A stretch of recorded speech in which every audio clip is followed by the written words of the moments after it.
Morning. कैसे हो सब? अच्छे हो ना? चलो अभी हमारा जो फर्स्ट चैप्टर है मन के भोले भोले बादल, यह कविता हमने अच्छी तरह समझ ली है। यह कविता सबको अच्छी भी लगी है ना? सबको अच्छी हमने अच्छी तरह से समझने के बाद हमारे जो कवि है कल्पनाथ सिंह, उन्होंने हमें यहाँ अच्छी तरह बादल के जो अलग अलग रूप है वह दिखाए हैं, वह भी हमने देखे। बादल के अलग अलग नाम भी दिए गए हैं। बादल को सबके साथ बादल कैसा है वो भी बताया है। तो यह सब हमने देख लिया। अभी देखो एक्सरसाइज, तो यहाँ पर क्या लिखा है? कभी कभी जिद्दी बन कर के बाढ़ नदी नालों में लाते। तो यहाँ पर पहले है कविता की लाइन दी है, उसमें से यहाँ क्वेश्चन पूछा गया है कि बादल नदी नालों में बाढ़ कैसे लाते होंगे। ये देखो इसका आंसर यहाँ पर है, पर हम कविता की लाइन में आंसर तो नहीं दे सकते हैं ना, हमें सेंटेंस बनाने पड़ते हैं। ये कविता की लाइन हम नहीं लिख सकते, इसका मीनिंग हमें लिखना पड़ता है। तो यहाँ पर क्या दिया है? बादल नदी नालों में बाढ़ कैसे लाते होंगे। अभी देखो मैं अभी सिर्फ आपको यह समझा रही हूँ, हमें लिखना नहीं है। क्यों लिखना नहीं है? क्योंकि अभी हमारी टेक्स्ट बुक में जहाँ पर स्पेस दी गई होगी वही क्वेश्चन हम लिखेंगे। जहाँ पर स्पेस नहीं है वह क्वेश्चन हम नहीं लिखेंगे, वह सिर्फ हम समझेंगे। क्यों समझेंगे? क्योंकि हमारी हिंदी की वर्क बुक अभी आने वाली है ना, तो वर्क बुक में हम आंसर लिखेंगे। ओके, तो इसमें टेक्स्ट बुक में जिसकी स्पेस है उसके ही आंसर लिखेंगे, जिसकी स्पेस नहीं दी उसको हम सिर्फ समझने की कोशिश करेंगे। तो यहाँ पर क्या कहा गया है? बादल नदी नालों में बाढ़ कैसे लाते होंगे। तो यहाँ पर आंसर दिया है कभी कभी जिद्दी बन करके बाढ़ नदी नालों में लाते। तो हमें यहाँ उसका मीनिंग ऐसे बोलना है कि बादल नदी नालों में बाढ़ इस तरह लाते हैं कि बादल है वह कभी कभी जिद्दी बन जाते हैं। जिद्दी बन के वो ढेर सारी बारिश देते हैं, और इस तरह ढेर सारी बारिश से क्या होता है, जो नदी नाले हैं वे छलक जाते हैं। तो हम इस तरह उसका मीनिंग यहाँ पर समझेंगे।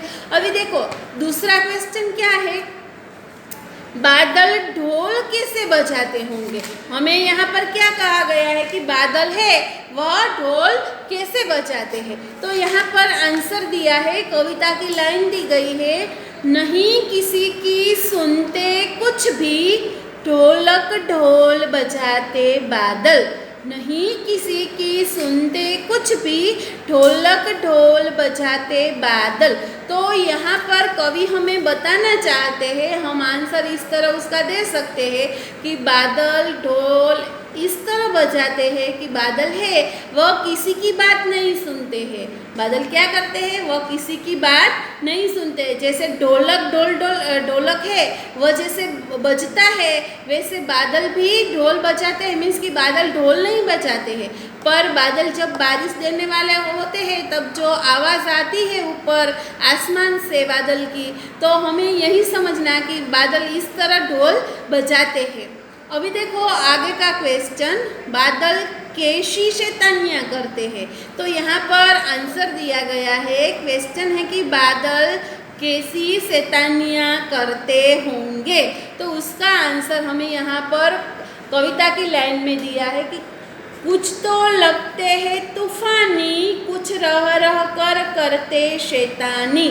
कुछ तो लगते हैं तूफानी, कुछ रह रह कर करते शैतानी। तो इस तरह हमें यहाँ कवि बताते हैं कि जो बादल है वह कैसी शैतानी करता है।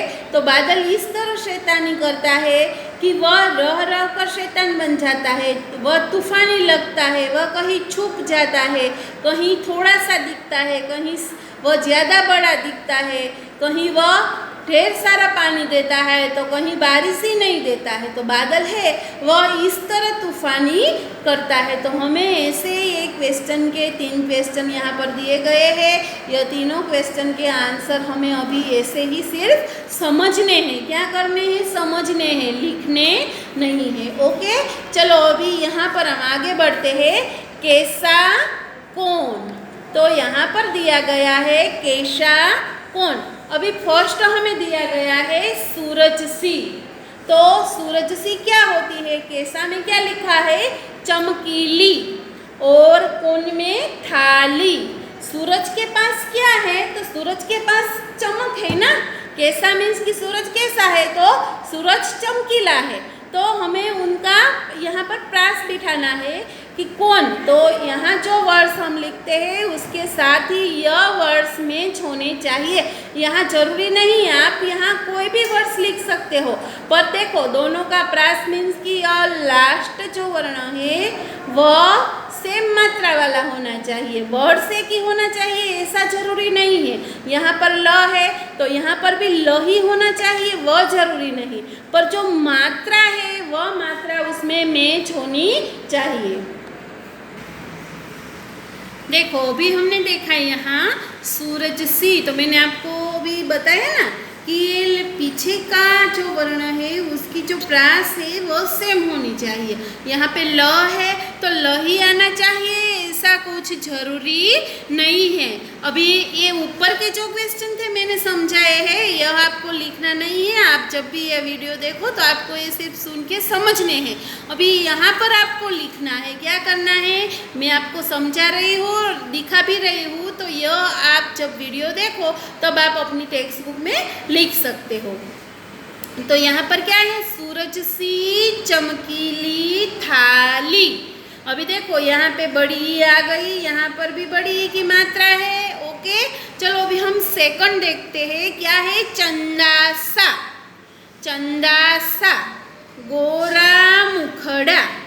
चंदासा गोरा मुखड़ा।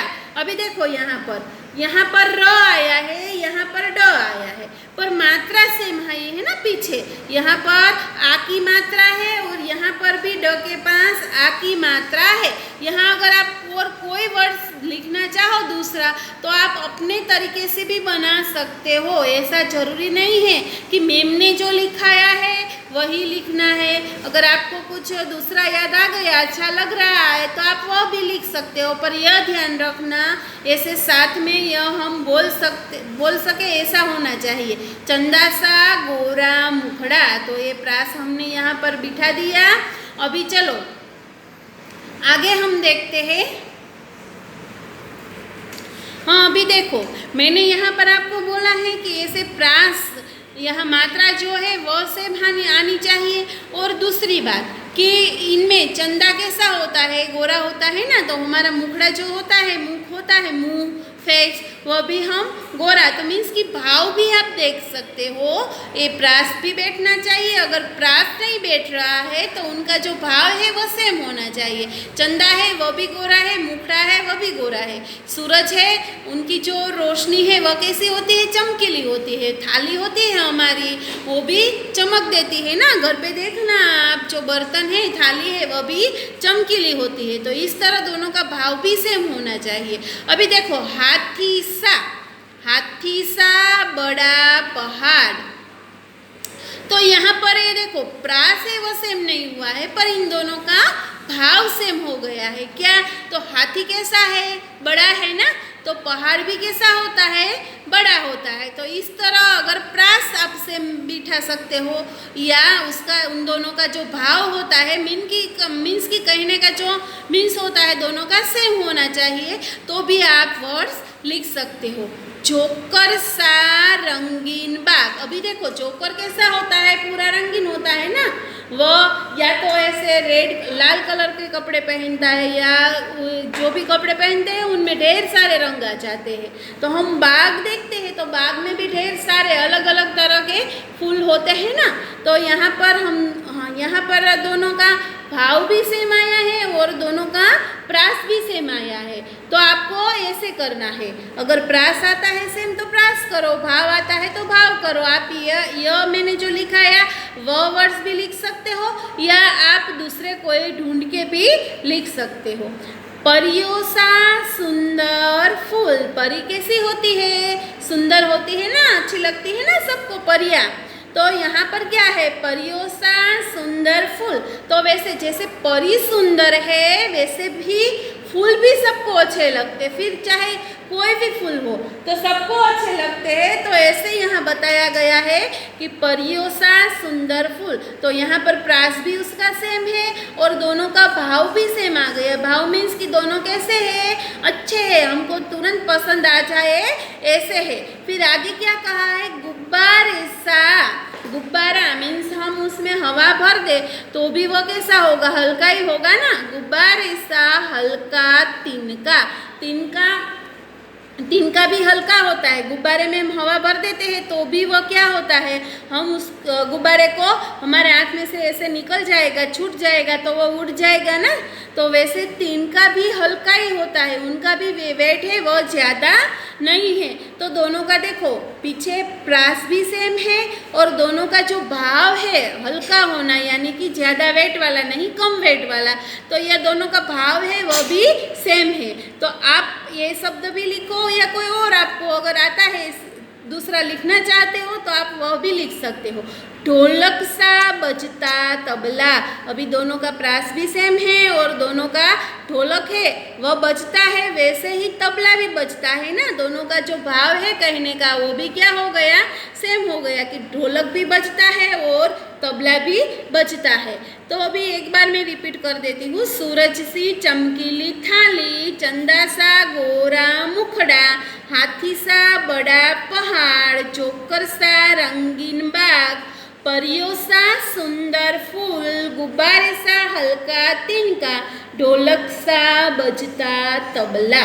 तो अभी आप यह वीडियो देख रहे आप देखें तब आपको यह लिख लेना है। सिर्फ अभी एक ही आज की डेट डाल के लिखना है। ओके, आज कौन सी डेट है तो मैं यहाँ पर अभी डेट डाल देती हूँ, आपको आज की डेट पे यह लिखना है। चलो अभी आगे की एक्सरसाइज हम बाद में समझेंगे अगले पीरियड में, तब तक के लिए बाय।